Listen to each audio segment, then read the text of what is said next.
Hébreux, chapitre 13. Hébreux, chapitre 13.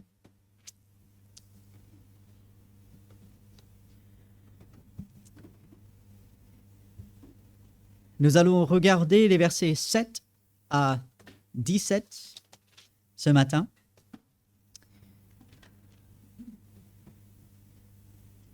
Hébreux, chapitre 13, verset 7, qui nous dit « Souvenez-vous de vos conducteurs qui vous ont annoncé la parole de Dieu, considérez quelle a été la fin de leur vie et imitez leur foi. » Verset 17 qui nous dit « Obéissez à vos conducteurs et ayez pour eux de la déférence, car ils veillent sur vos âmes dont ils doivent rendre compte, qu'il en soit ainsi afin qu'ils le fassent avec joie et non en gémissant, ce qui ne vous serait d'aucun avantage. » Prions. Seigneur, nous implorons ton aide devant ta parole pour la comprendre. Éclaire-nous. Sois avec ma bouche, que ce soit ta parole qui en sorte et que tu nous fasses du bien à travers ta parole. Seigneur, enseigne-nous de jour en jour comme nous venons de chanter, que cette parole puisse faire son œuvre dans notre cœur et que toute la gloire te revienne parce que c'est toi qui l'auras fait. En ton nom. Amen.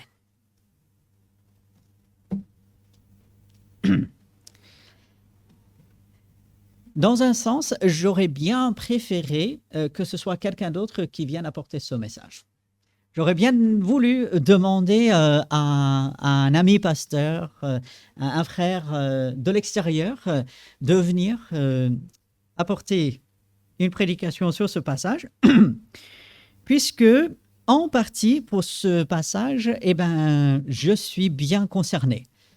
Bien sûr, on est tous concernés par la parole de Dieu, c'est la parole de Dieu, mais ici, lorsque l'auteur arrive vers la fin de cette lettre et il va cibler un ensemble de choses vraiment très pratiques, on arrive aux responsables.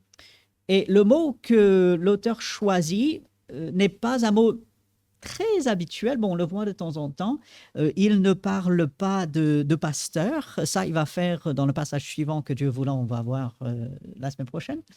Il ne va pas utiliser le mot évêque, bien que c'est un mot légitime. Il ne va pas utiliser le mot ancien, qui aussi est utilisé assez souvent. Paul aux anciens, Paul, il va souvent employer cela. Il va à deux reprises, vous l'avez vu, verset 7, verset 17, parler de conducteurs, ceux qui dirigent, ceux qui montrent la voie, qui y emmènent, qui sont là en tête en disant allez dans cette direction, suivez-moi. C'est un beau mot pour décrire ceux qui, d'une manière fidèle, conduisent les enfants de Dieu vers plus de sainteté, vers une plus grande relation avec Dieu, vers plus de maturité. Lisez Éphésiens chapitre 4 à partir de verset 11 et là vous allez voir vraiment le plan de Dieu pour l'Église qui commence avec les responsables. Dieu a donné à l'Église des responsables, ils sont nécessaires pour le bien de l'Assemblée. Et si nous revenons à ce verset 7 dans ce passage, « Souvenez-vous de vos conducteurs. » Souvenez-vous. Pourquoi ? Parce qu'on risque d'oublier. Mais pourquoi on oublierait ? Le verset nous donne la réponse, parce que ces conducteurs ne sont plus là. Regardez, souvenez-vous de vos conducteurs qui vous ont annoncé la parole de Dieu. C'est quelque chose qui est dans le passé. C'est quelque chose qui a été fait. Mais ces personnes qui le faisaient avant ne le font plus. Pourquoi ? Parce qu'ils ne sont plus là. Considérez quelle a été la fin de leur vie. Vu le contexte de cette lettre, il est probable que les responsables qui ont fondé l'assemblée à qui l'auteur écrit étaient martyrisés, étaient morts pour leur foi. On s'en était pris aux enfants de Dieu, mais aussi aux responsables. Et ceux qui avaient démarré peut-être cette assemblée, ceux qui avaient au départ annoncé la parole de Dieu pour le salut des âmes et qui ont rassemblé les enfants de Dieu pour en faire une assemblée, ces personnes-là étaient décédées, étaient martyrisées, mises à mort. Et parce que ces personnes n'étaient plus là, le risque était grand de les oublier, de dire « Ah, on va se focaliser sur le présent, on connaît la parole de Dieu et on oublie d'où cela vient. » Et l'auteur dit « Attention, souvenez-vous de vos conducteurs qui vous ont annoncé la parole de Dieu. » Pour ceux qui étaient là au départ de cette assemblée, ils sont en fait très peu. Il y a peut-être Patrick, peut-être Jacqueline, et puis Marie-Fleur était là. Voilà. Quelques-uns. Ceux qui étaient là au départ, Alain-Yves Laurence, même Claude Paillard à un moment donné, ensuite Bernard, bien sûr.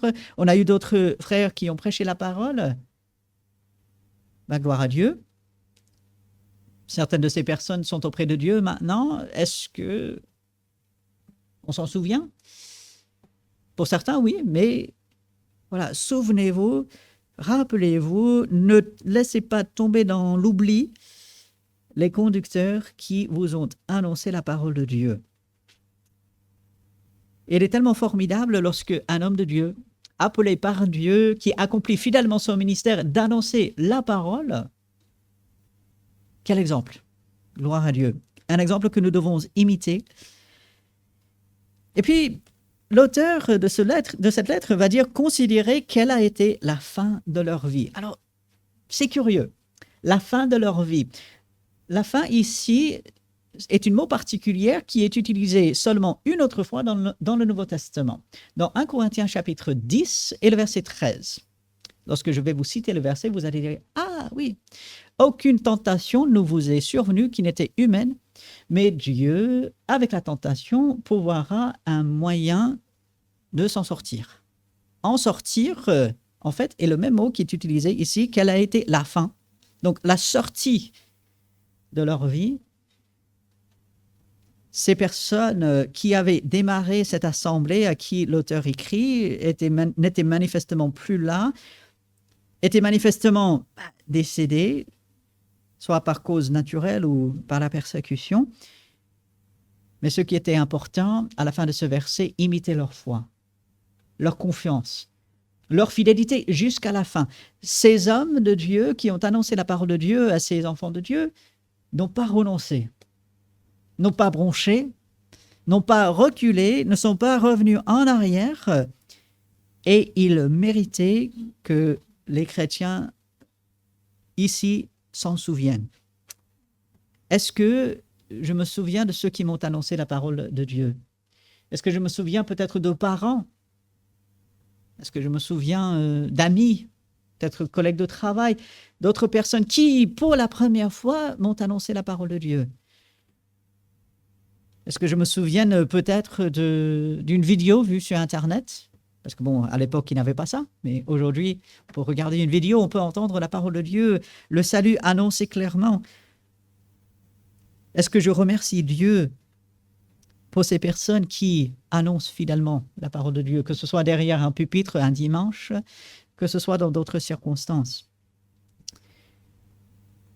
De vous poser la question, mais qui vous a annoncé le salut en Jésus-Christ pour la première fois? Où est-ce que vous l'avez entendu? Comment est-ce que vous avez commencé à découvrir Dieu, la Bible, le salut en Jésus-Christ? Et de remercier Dieu pour ces personnes. C'est quelque chose de très important. Je veux être rappelé de cette façon. J'aimerais que dans 50 ans, dans 100 ans, quand je ne suis plus là, et veille qu'en 100 ans, je ne sois plus là, qu'on se souvienne de moi comme quelqu'un qui a annoncé la parole de Dieu. Et je suis le responsable, je suis le pasteur, oui, c'est vrai, mais savez-vous, il y a d'autres personnes qui annoncent la parole de Dieu. Quelquefois dans l'année, merci Seigneur, notre frère Luc prend la parole. Il nous a parlé dernièrement d'être disciple. Ces vidéos sont encore disponibles. Je vous encourage à aller les regarder de nouveau. C'est quoi un disciple? Il nous l'a expliqué, il a pris la parole. La gloire à Dieu. On a d'autres frères qui sont passés un peu partout en France. Est-ce qu'on se souvient de ces personnes? Et puis, moi. Bon, moi, en tant que pasteur, c'est mon rôle, gloire à Dieu, mais chaque enfant de Dieu, est-ce que je suis quelqu'un qui annonce la parole de Dieu? Ce verset s'adresse spécifiquement aux responsables, aux conducteurs, mais aussi chaque enfant de Dieu. Je peux être quelqu'un qui annonce la parole de Dieu. Pas simplement ma propre pensée, mais vraiment la parole de Dieu. Puiser dans des versets correctement interprétés, correctement compris, avec l'Esprit de Dieu qui me dirige. Annoncer la parole de Dieu à quelqu'un. Dire, voici ce que dit la parole de Dieu. On peut se rappeler de nous dans ce sens. Et être des hommes, des femmes de foi, de confiance. La confiance en Dieu est une caractéristique des enfants de Dieu. Je dois faire confiance à Dieu, même lorsque je suis poussé à renoncer, même lorsque c'est difficile, même lorsque ça fait mal, même lorsque d'autres ne comprennent pas. La confiance en Dieu que d'autres peuvent voir et qui peut les encourager. Si ici on est appelé à imiter la foi de ces conducteurs d'autrefois, ça veut dire qu'il y avait quelque chose à imiter. Ces personnes ont exercé la foi. Et est-ce que vous pouvez avoir dans votre esprit 1, 2, 3 personnes que vous pouvez dire, ah, cette personne a exercé la foi en Dieu, cette personne vraiment une personne de foi et je veux imiter cela. Je veux avoir cette confiance-là. Souvenez-vous de vos conducteurs. Dans un sens, c'est du passé. Je dois le faire aujourd'hui, me souvenir, mais c'est quelque chose basé sur le passé. Et là, on va basculer vers le verset 17. Ne vous inquiétez pas, on va voir les versets entre dans quelques instants. Mais le verset 17, là, on arrive au présent. Obéissez à vos conducteurs. Obéir. C'est pas moi qui le dis, c'est la Bible. Et heureusement, la Bible vous appelle à obéir et à suivre le responsable. Voilà pourquoi j'aurais bien aimé que quelqu'un d'autre apporte ce message. Mais encore une fois, ce n'est pas moi qui le dit, c'est la Bible. Obéissez à vos conducteurs. Ayez pour eux de la déférence.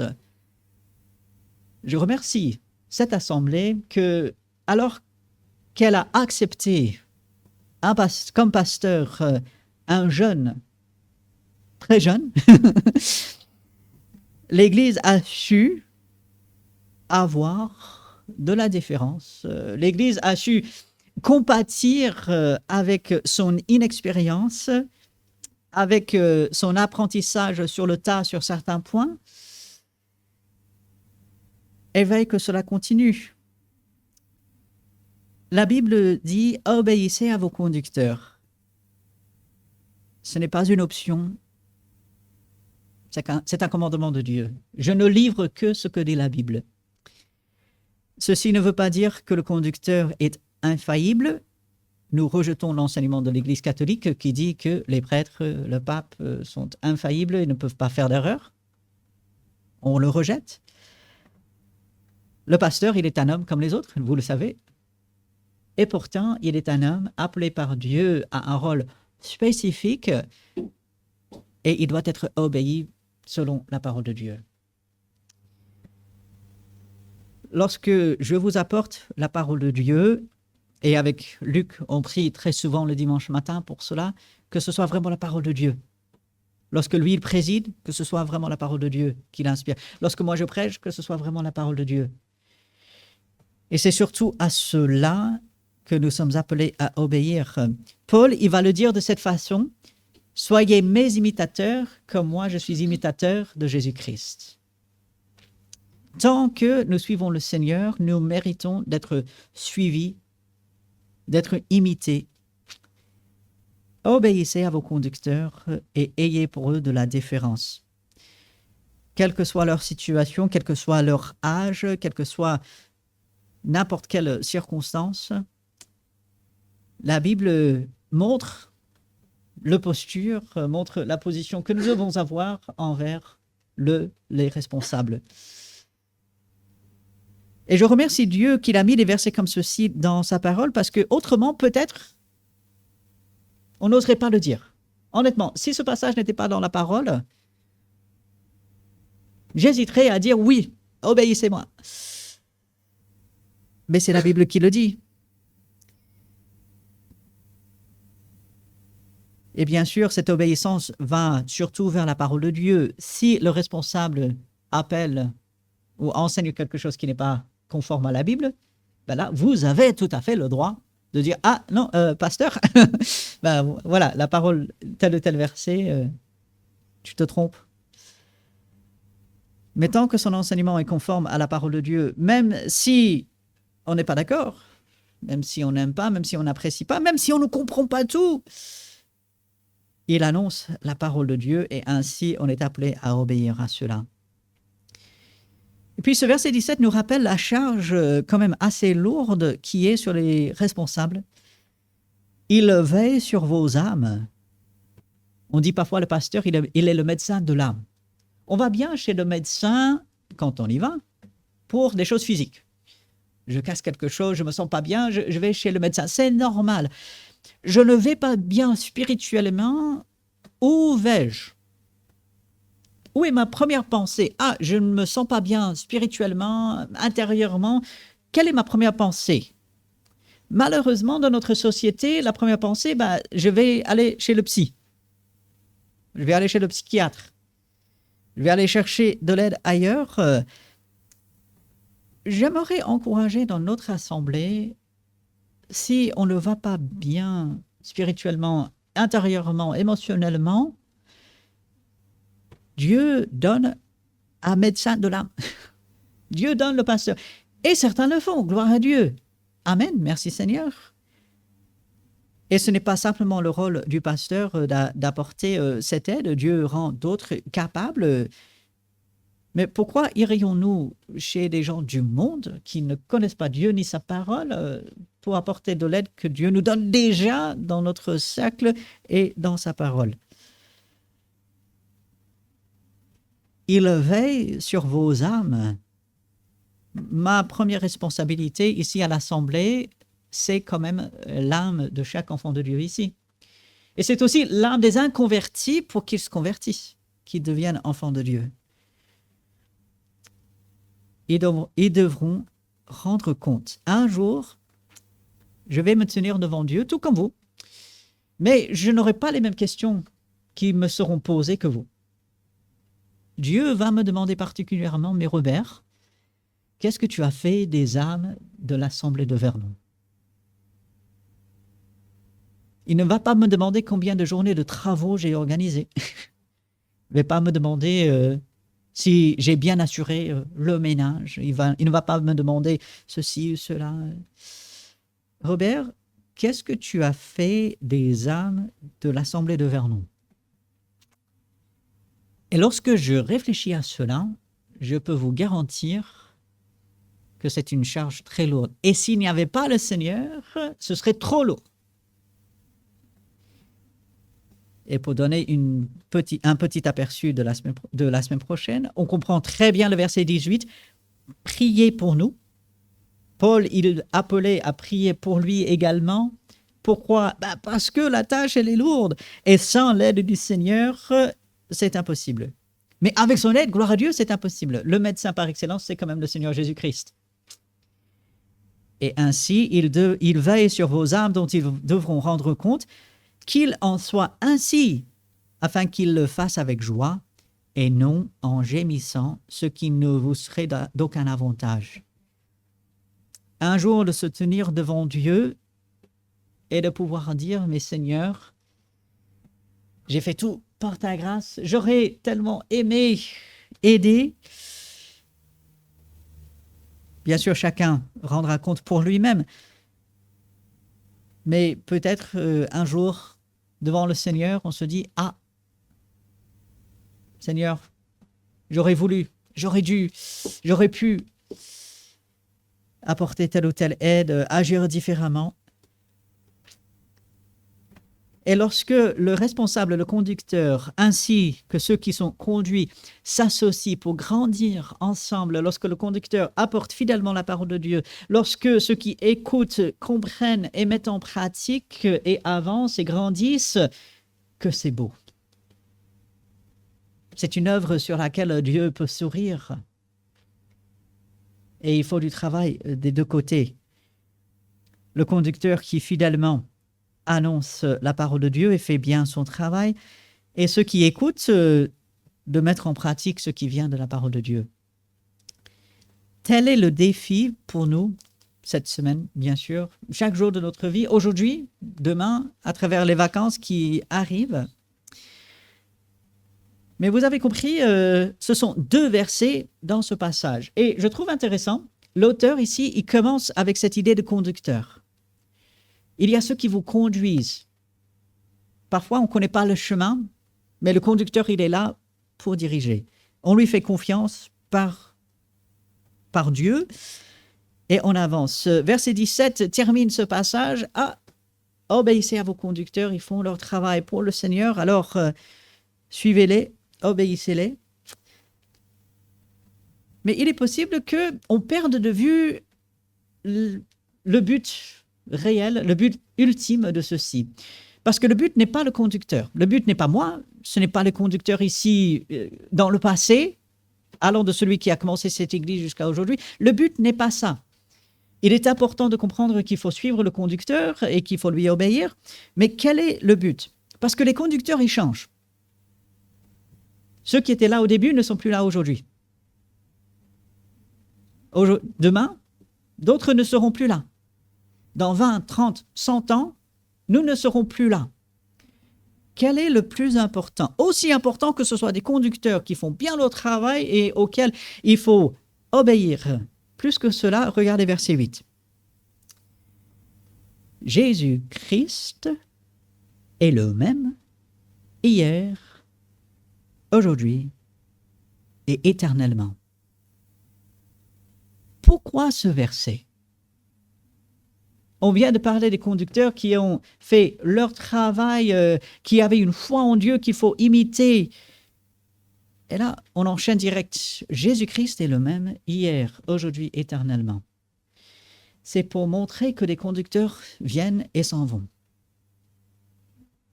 Il y avait une époque, moi je n'étais pas là. Il y aura une époque, moi je ne serai pas là. Je ne suis pas éternel. Vous ne l'êtes pas non plus. C'est normal, nous sommes des êtres humains. L'auteur a déjà soulevé cette idée avec la sacerdoce. Dans l'Ancien Testament, les Lévites, les sacrificateurs, se succédaient les uns aux autres. Il y avait le souverain sacrificateur qui a commencé avec Aaron, ensuite c'était son fils, ensuite son fils à lui, et pendant des siècles, littéralement, ça passait de père en fils. Pourquoi? Parce que la mort les empêchait d'être éternels. Jusqu'à quand? Jusqu'à ce que le plus grand souverain sacrificateur arrive, Jésus-Christ, qui lui demeure éternellement. Aussi important que ce soit les conducteurs pour l'Église, il y a quelqu'un qui est tellement plus important. Ne regardez pas à moi. Devant le Seigneur, moi, je ne suis rien. Comme dit Paul, c'est par la grâce de Dieu que je suis ce que je suis. Qu'est-ce qu'il faut regarder? Qui est-ce qu'il faut regarder? Bien sûr, c'est le Seigneur Jésus-Christ. Jésus-Christ est le même hier, aujourd'hui et éternellement. Tout ce que moi, je vous apporte, il faut passer cela par le filtre de notre Seigneur Jésus-Christ. Tous les versets que je suis emmené à vous expliquer, par lesquels j'encourage, que je rappelle, il faut passer cela par le filtre de Jésus-Christ. Jésus-Christ était là au commencement de cette assemblée. Dans les années 90, lorsque quelques enfants de Dieu se sont rassemblés, sont venus ensemble pour former cette église, Jésus était là, bien sûr, gloire à Dieu. Jésus est là aujourd'hui, là où 2 ou 3 sont rassemblés en son nom, il est là au milieu d'eux, gloire à Dieu. Et dans l'avenir, peu importe ce qui arrive à cette assemblée dans les 100 ans à venir, parce que moi, je crois que cette assemblée peut durer encore 100 ans, voire des centaines d'années. C'est l'œuvre de Dieu. Peu importe, Jésus sera toujours là. Vous et moi, on s'en ira. On accomplit l'œuvre que Dieu nous donne à faire, mais au bout d'un moment, on va passer à autre chose. Jésus sera toujours là, il ne change jamais. Lui, il est le point central. Ce n'est pas un homme, ce n'est pas une femme, ce n'est pas une personne en particulier, c'est Jésus-Christ.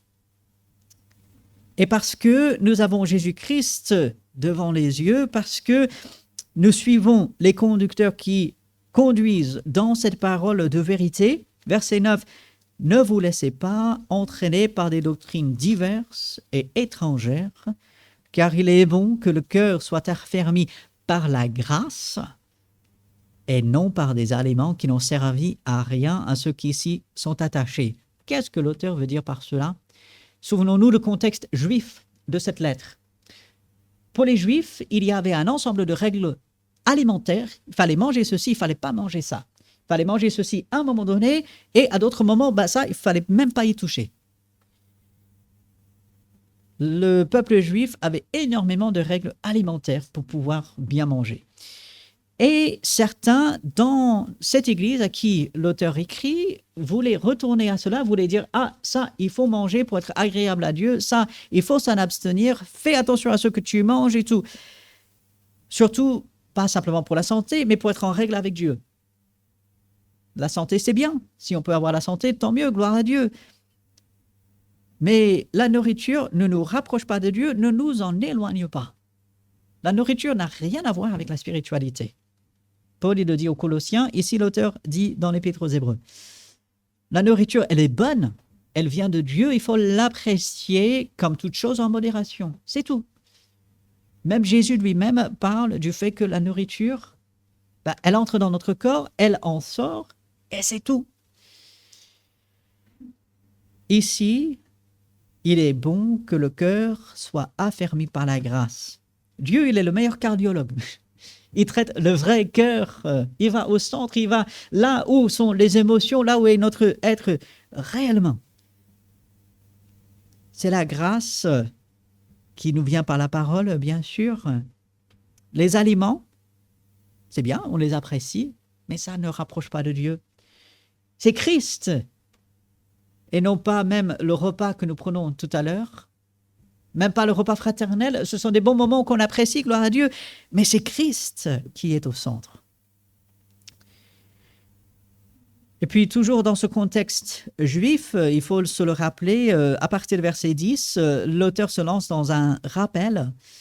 Nous avons un autel dont ceux qui font le service au tabernacle n'ont pas le droit de manger. En fait, on a un plus grand privilège que ceux dans l'Ancien Testament. Parfois, on dit, dans l'Ancien Testament, ils voyaient la gloire de Dieu, ils avaient vraiment quelque chose de formidable. Oui, mais en fait, nous, on a quelque chose de meilleur. Parfois, on envie le passé. Ah, c'était tellement mieux dans le passé. Je ne suis pas si sûr. On languit après le passé. Ah, j'aimerais... même la Bible dit, attention, ce n'est pas par sagesse qu'on dit, ah, c'était mieux avant. Regardez le livre d'Ecclésiaste pour cela. Verset 11. Le corps des animaux dont le sang est porté dans le sanctuaire par le souverain sacrificateur pour le péché sont brûlés hors du camp. C'est pour cela que Jésus aussi, afin de sanctifier le peuple par son sang, par son propre sang, a souffert hors de la porte. Sortons donc pour aller à lui hors du camp, en portant son opprobre, car nous n'avons point ici-bas de cité permanente, mais nous cherchons celle qui est à venir. Par lui, offrons sans cesse à Dieu un sacrifice de louange, c'est-à-dire de fruits de lèvres qui confessent son nom. Tout ce qui se faisait dans l'Ancien Testament n'était pas assez. C'était voulu de Dieu, c'était instauré par Dieu, c'était des commandements de Dieu, et la loi, elle était bonne parce qu'elle venait de Dieu. Mais elle ne pouvait pas sauver. Qu'est-ce qui sauve? C'est le sacrifice de Jésus-Christ. Et de pouvoir s'associer à cela, et au verset 15, de pouvoir offrir les vrais sacrifices, les meilleurs sacrifices, les sacrifices meilleurs que les taureaux, les agneaux, tous les animaux qu'on pouvait offrir, les sacrifices de louange, des lèvres qui confessent le nom de Jésus-Christ.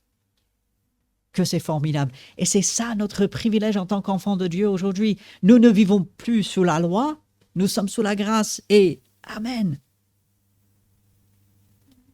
Et au verset 16, n'oubliez pas la bienfaisance et la libéralité, car c'est à de tels sacrifices que Dieu prend plaisir. Dieu ne veut pas de sacrifice d'animaux aujourd'hui. Qu'on vienne tuer un animal, mais non, ce n'est pas ce que Dieu demande. Et heureusement, merci Seigneur, je loue le Seigneur que je ne vis pas à l'époque des sacrifices de l'Ancien Testament. Je ne sais pas si je pourrais le faire. Parler avec Berne l'autre jour, des animaux même à la ferme qu'on est obligé de tuer par moment. C'est pas plaisant. On ne s'y habitue pas. Enfin, ça, je ne pense pas que moi je pourrais y habituer, devenir insensible à ce point-là. Non, Dieu ne veut pas cela. Et en fait, c'était le raisonnement de l'auteur depuis le début de ce livre. Les sacrifices de l'Ancien Testament avaient leur place. Dieu avait voulu cela pour un certain temps. Mais aujourd'hui, nous avons quelque chose de tellement meilleur, plus grand. C'est Jésus-Christ lui-même, le sacrifice ultime. Et parce qu'il est mort pour nous et par son sacrifice, nous pouvons être réconciliés avec Dieu. Qu'est-ce qu'il attend de nous? De la louange, de la bienfaisance et de la libéralité. La louange, quelque chose de vertical, ça va vers un Dieu. La bienfaisance, c'est horizontal, c'est autour de nous, faire le bien autour. Et puis la libéralité, pourvoir aux besoins de ceux qui souffrent, de ceux qui en ont besoin. Et j'aime beaucoup la fin de ce verset 16. C'est à de tels sacrifices que Dieu prend plaisir. Lorsqu'on y pense, on peut réjouir le cœur de Dieu. On pense souvent à Dieu comme quelqu'un de sévère. On le représente comme un vieillard, un regard sévère, fermé, qui nous regarde du ciel. Mais non, Dieu est un Dieu bienveillant, rempli d'amour. Et nous arrivons à réjouir son cœur lorsque nous offrons ces sacrifices. Et tout ça à cause de Jésus-Christ. Bien sûr, dans l'Assemblée, Dieu a établi certains rôles. Il a établi le rôle du conducteur, pasteur ancien, évêque, comme on veut l'appeler. Et il est bon, nécessaire de se tenir à la parole de Dieu et de dire, souvenez-vous de vos conducteurs, obéissez à vos conducteurs, suivez la parole, obéissez à la parole. Mais il est encore mieux et plus important de se souvenir de Jésus-Christ. Lui, il est le plus grand. Et de se poser la question aujourd'hui, qu'est-ce que je fais de Jésus-Christ aujourd'hui? Quel remerciement est-ce que je peux dire par rapport à Jésus-Christ aujourd'hui? Qu'est-ce que Christ a fait pour moi aujourd'hui? Qu'est-ce que moi j'ai fait pour lui aujourd'hui? Et dans l'Assemblée, comment est-ce que je peux mettre au service de Christ et de son Église les talents, les capacités qu'il m'a donnés? Où sont mes yeux? On a chanté tout à l'heure dans ce chant, « Garde mes yeux fixés sur toi ». On a chanté juste avant la prédication, « Sonde-moi ». Qu'est-ce que Dieu voit en nous? Bien sûr, il voit Jésus-Christ si nous sommes son enfant. Il voit toujours Christ.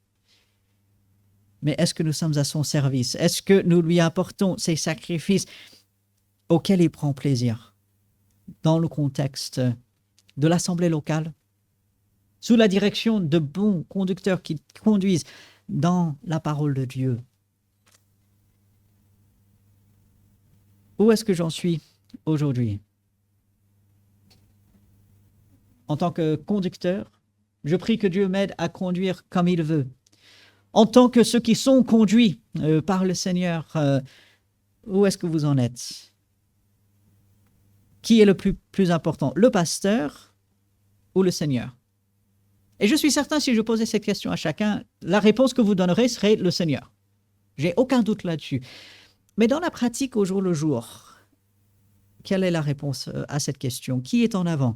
Ça doit être le Seigneur. Et même dans des temps difficiles, même dans des temps de persécution, même dans des temps de difficulté, même quand on ne comprend pas tout, c'est le Seigneur qui est avant, qui est en avant. C'est vers lui que nous regardons, ses yeux fixés sur lui, et ainsi nous lui demandons de l'aide. Tout ceci est impossible à part l'aide que Dieu donne. Et ainsi, pendant quelques instants, dans une prière silencieuse devant Dieu, on va méditer sur ces choses, on va se recueillir devant Dieu. Et pendant quelques instants, une prière silencieuse, et au bout de quelques instants, je terminerai par une dernière prière. Notre Seigneur, nous te louons que tu es le même hier, aujourd'hui, éternellement, tu ne changes pas, tu es toujours présent, tu pourvois, tu diriges, tu aides, tu protèges, tu fais tout, Seigneur. Et nous implorons ton aide pour pouvoir nous conduire comme toi tu le veux. Aide-moi à conduire cette assemblée selon toi. Aide chacun à te suivre, Seigneur, comme toi tu le veux. Aide-nous à garder nos yeux fixés sur toi, à t'offrir les sacrifices qui te plaisent, qui te réjouissent, qui font du bien autour de nous, Seigneur. Nous avons besoin de toi. Nous sommes insuffisants pour ces choses par nous-mêmes. Aide-nous, Seigneur, nous implorons cette aide toute puissante qui est à notre disposition par toi.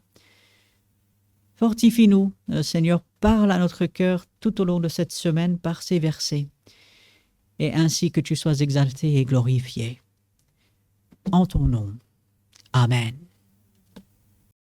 Un dernier verset, enfin, 3 derniers versets pour terminer cette belle bénédiction dans le livre de Nombres. Que l'Éternel te bénisse et qu'il te garde. Que l'Éternel fasse luire sa face sur toi et qu'il t'accorde sa grâce. Que l'Éternel tourne sa face vers toi et qu'il te donne la paix. Allez avec la paix, la bénédiction de Dieu aujourd'hui. Saluez-vous les uns les autres. Un très bon dimanche à chacun.